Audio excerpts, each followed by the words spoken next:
હાલ રોટલી ખાનારા લોકો માટે એક દુઃખદ સમાચાર સામે આવી રહ્યા છે। રોટલી વિશે એવું પણ કહેવાય છે કે કોઈએ ક્યારેય કોઈને એક સાથે 3 રોટલી ન પીરસવી જોઈએ અને આ સિવાય આપણે એક સાથે 3 રોટલી ન ખાવી જોઈએ। આ પાછળનું કારણ ફક્ત 3 નંબરનું અશુભ હોવું નથી, તેના બદલે એક ખાસ માન્યતા છે જે દરેકને જાણવી જોઈએ। પહેલા અમે તમને જણાવી દઈએ કે ફક્ત રોટલી જ નહીં પરંતુ પૂરી અને પરાઠા જેવી વસ્તુઓને પણ ક્યારેય કોઈની થાળીમાં એક સાથે 3 ન પીરસવું જોઈએ। જો તમે આવું કરશો તો તમારી સાથે કંઈક ખરાબ થઈ શકે છે। જ્યોતિષ નિષ્ણાતો પૂજામાં કે રોજિંદા જીવનમાં આ નંબર 3 નો ઉપયોગ કરવાની ભલામણ નથી કરતા। જ્યારે તમને આ પાછળનું કારણ ખબર પડશે ત્યારે તમે ભૂલથી પણ કોઈને 3 રોટલી એક સાથે નહીં આપો।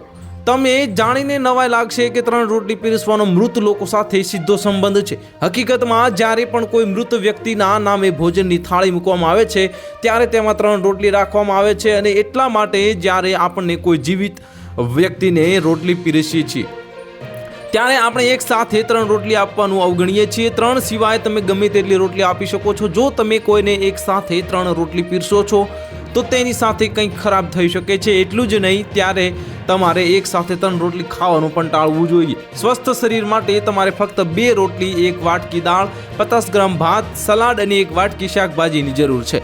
તો હાલ માટે આટલું જ। મળીશું નવી અપડેટ સાથે। જો તમને અમારા વિડીયો પસંદ આવતા હોય તો વિડીયોને લાઇક કરી દેજો, ચેનલને સબસ્ક્રાઇબ કરી બાજુમાં આવેલા બેલ આઇકનને દબાવી દો, જેથી તમને આવા સમાચારની અપડેટ મળતી રહે।